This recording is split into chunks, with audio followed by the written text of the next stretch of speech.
Asian টেলিভিশনের digital লাইভে আপনাদেরকে স্বাগতম। আমি এই মুহূর্তে রয়েছি কুড়িগ্রামের বুড়ুঙ্গামারী উপজেলার বুড়ুঙ্গামারী আদর্শ পাইলট উচ্চ বিদ্যালয় মাঠে। আপনারা জানেন যে সামনে আগামী 12 তারিখ আসন্ন ত্রয়োদশ জাতীয় সংসদ নির্বাচন। এই নির্বাচনকে ঘিরে কিন্তু এখানে যে কুড়িগ্রামের 4টি আসন রয়েছে, 4টি আসনেই নির্বাচনী প্রচার প্রচারণা থেকে সভা সমাবেশ কিন্তু জমে উঠেছে এবং নির্বাচনী আমেজ আমরা লক্ষ্য করেছি। এবং বিশেষ করে আমরা বলতে পারি যে গত 17 বছর ধরে কিন্তু এখানকার মানুষ ভোট দিতে না পারে কিন্তু তারা অনেকটা ক্ষোভ প্রকাশ করেছেন, যে কারণে কিন্তু এবারের যে ত্রয়োদশ জাতীয় সংসদ নির্বাচন অনুষ্ঠিত হচ্ছে, এই নির্বাচনকে ঘিরে কিন্তু অনেকটা তাদের মধ্যে কিন্তু উৎসাহ উদ্দীপনা লক্ষ্য করা গেছে। আজকে কিন্তু আমি যে মাঠটিতে রয়েছি, এখানে বাংলাদেশ জামায়াতে ইসলামীর যে প্রার্থী রয়েছেন আনোয়ারুল ইসলাম, তার কিন্তু পক্ষে নির্বাচনী জনসভা অনুষ্ঠিত হচ্ছে। তো আমি আপনাদেরকে একটি তথ্য জানিয়ে রাখছি যে কুড়িগ্রাম এক আসনে 5 জন প্রার্থী তাদের প্রতিদ্বন্দ্বিতা করছেন। বিশেষ করে জামায়াতে ইসলামের পক্ষে আনোয়ারুল ইসলাম এবং বিএনপি সমর্থিত আলা সাইফুর রহমান রানা, এবং জাতীয় পার্টির পক্ষে রয়েছেন আলাজ মোস্তাফিজুর রহমান মোস্তাক, এবং জাকের পার্টিতে রয়েছেন আব্দুল হাই মাস্টার। এছাড়াও গণ অধিকার পরিষদে কিন্তু রয়েছেন বিনিয়ামিন মোল্লা। তো বিনিয়ামিন মোল্লা কিন্তু গতকাল নাগেশ্বরীতে একটি জনসভায় কিন্তু তিনি জামায়াতে ইসলামকে কিন্তু সমর্থন জানিয়ে কিন্তু তার নির্বাচনী মাঠ কিন্তু ত্যাগ করেছেন। তিনি যেটি জানিয়েছেন যে জামায়াতে ইসলামকে সমর্থন জানিয়েছেন, জামায়াতে ইসলামকে দাঁড়িপাল্লা মার্কায় কিন্তু ভোট দেওয়ার কথা বলেছেন। আজকে কুড়িগ্রাম আকর্ষণের যে নির্বাচনী জনসভা বুড়ুঙ্গামারী আদর্শ পাইলট বা এখানে কিন্তু যে শত শত হাজার মানুষ কিন্তু উপস্থিত রয়েছেন। আমি কিন্তু এখানে উপস্থিত রয়েছেন যে কুড়িগ্রাম জেলা জামাতের আমির আজিজুর রহমান স্বপন এবং কুড়িগ্রাম এক আসনের যে প্রার্থী আনোয়ারুল ইসলাম, তিনিও কিন্তু উপস্থিত রয়েছেন। এছাড়াও গণ অধিকার পরিষদের যিনি রয়েছেন বিনিয়ামিন মোল্লা, তিনি কিন্তু মাঠ ত্যাগ করেছেন, তিনিও কিন্তু এখানে সমর্থন জানিয়ে উপস্থিত হয়েছেন। তিনিও কিন্তু দাঁড়িপাল্লার প্রতীকে কিন্তু ভোট প্রার্থনা করছেন। আমরা কথা বলেছি এখানকার আনোয়ারুল ইসলামের সাথে, তিনি যেমনটি বলেছেন যে তিনি নির্বাচিত হলে কুড়িগ্রাম এক আসনের যে সার্বিক উন্নয়ন রয়েছে সেগুলো উন্নয়ন কিন্তু তিনি করবেন। বিশেষ করে এখানে দুধকুমার নদীতে যে একটি ব্রিজের প্রয়োজন, সেই ব্রিজ তিনি কালীগঞ্জ ঘাট দিয়ে একটি ব্রিজ নির্মাণ করবেন এবং হাসপাতালগুলো যেগুলো রয়েছে সেই হাসপাতালগুলো কিন্তু সংস্কার করে তিনি উন্নত করবেন। এছাড়াও বেকার সমস্যা থেকে শুরু করে নারীদের উন্নয়ন, সব ক্ষেত্রে তিনি উন্নয়ন করবেন। তো এখানকার মানুষের মধ্যে কিন্তু উল্লাস আমরা লক্ষ্য করেছি।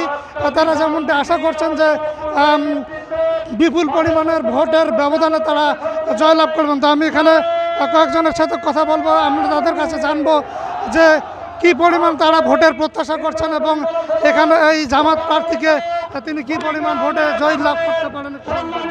আসসালামু আলাইকুম। আসলে আমরা জামাতের প্রার্থী আছে আনোয়ারুল ইসলাম, উনি একজন শিক্ষিত মানুষ এবং ভদ্র মানুষ। আর বিশেষ করে আমরা সবাই জানি যে আমাদের উত্তরাঞ্চল কুড়িগ্রাম এটা হচ্ছে একটা দুর্বল এলাকা এবং দরিদ্র এলাকা। এখানে সব মানে দরিদ্র মানুষ, এখানে বেশিরভাগই মানুষ দরিদ্র এবং খেটে খাওয়া মানুষ। তারা বেশিরভাগই ধরো যে কেউ কৃষক, কেউ কামার কুমার এরকম। তো আমরা আশা করি আমাদের জ্বর উঠেছে, উনি নির্বাচিত করেন, উনি আমাদেরকে কথা দিয়েছেন এবং উনি বলেছেন যে উনি নির্বাচিত হলে উনি উত্তরবঙ্গের যে দরিদ্র এলাকা এটা উনি অবশ্যই এটা কী করা যায়, কী করলে ভালো হয় সেটা করবেন ইনশাল্লাহ, এটা আমরা আশা করতেছি। এবং ওদের জ্বর উঠেছে, ওনাদের দরিদ্র জ্বর উঠেছে, তাহলে আমরা আশা করি ওনার এই জোয়ারে ইনশাল্লাহ উনি বিপুল নির্বাচিত হবেন ইনশাল্লাহ, এটা আমরা আশা করতেছি। ধন্যবাদ। আপনারা জানলেন যে তিনি যেমনটি বললেন যে এখানে যে কুড়িগ্রাম এক আসনে জামাতে ইসলামের প্রার্থী আনোয়ারুল ইসলাম, তিনি কিন্তু বিপুল ভোটে জয়ী হওয়ার সম্ভাবনা রয়েছে এবং এখানে একটি জোয়ার উঠেছে বলে তারা মনে করছেন। আমি এখানে আরও কয়েকজন রয়েছে, আমরা তার সাথেও কথা বলবো যে আসলে কি পরিমাণ তিনি ভোট পেতে পারেন এবং এখানে তিনি হলে আপনাদের কি কি প্রত্যাশা রয়েছে তার কাছে, আনোয়ারুল ইসলামের কাছে, যে কি কি তিনি করবেন বলে আশা করছেন। আলহামদুলিল্লাহ, আমাদের কুড়িগ্রাম এক আসনে যে প্রার্থী আছেন আনোয়ারুল ইসলাম, অধ্যাপক আনোয়ারুল ইসলাম সাহেব, উনি এখানকার জনপ্রিয় একজন নেতৃস্থানীয় ব্যক্তি। 12 দলীয় জোট তথা বাংলাদেশ জামাত ইসলামের একের প্রার্থী হিসেবে উনি বেশ সাড়া পাচ্ছেন এবং আমরা আশা করছি এই 3টা উপজেলা মিলে যে আসন আছে, এক আসন, উনি সর্বোচ্চ সংখ্যক ভোট পেয়ে বিজয়ী হবেন ইনশাআল্লাহ। সারা দেশে যেভাবে দাঁড়িপাল্লা বা 12 দলীয় জোটের জোয়ার উঠেছে, এইভাবে আমাদের এই আসনে উনি বিজয়ী হবেন ইনশাআল্লাহ। এবং উনি অনেকগুলো প্রতিশ্রুতি দিয়েছেন, বিশেষ করে আমাদের যে স্বাস্থ্য ব্যবস্থা আছে উপজেলা হাসপাতালগুলোতে পর্যাপ্ত জনবল এবং চিকিৎসা যেন ভালোভাবে পায়, এই ব্যাপারে উনি প্রতিশ্রুতি দিচ্ছেন। পাশাপাশি ইউনিয়ন লেভেলে যে কমিউনিটি হসপিটালগুলো আছে সেগুলোকে কিভাবে সচল করা যায়, কিভাবে জনবান্ধব করা যায়, সেই ব্যাপারে উনি চেষ্টা করবেন। পাশাপাশি আমাদের নদীমাতৃক কিছু জায়গা আছে, ইউনিয়ন আছে, সেগুলোতে কিভাবে যোগাযোগ ব্যবস্থার উন্নতি করা যায়, এই প্রতিশ্রুতিগুলো দিচ্ছেন। সর্বোপরি দুর্নীতিগ্রস্ত এই সমাজটাকে কিভাবে দুর্নীতিমুক্ত করা যায় উনি প্রতিশ্রুতি দিচ্ছেন যে আমি নিজেও দুর্নীতি করব না, অন্যকেও দুর্নীতি করতে দিব না। বাংলাদেশ জামাত ইসলামের আমির যেভাবে স্লোগান দিচ্ছেন এইভাবে উনিও প্রার্থী হিসেবে সব জায়গায় প্রতিশ্রুতি দিচ্ছেন এবং আমরা আশা করছি আমাদের প্রার্থী বিজয়ী হবে ইনশাআল্লাহ।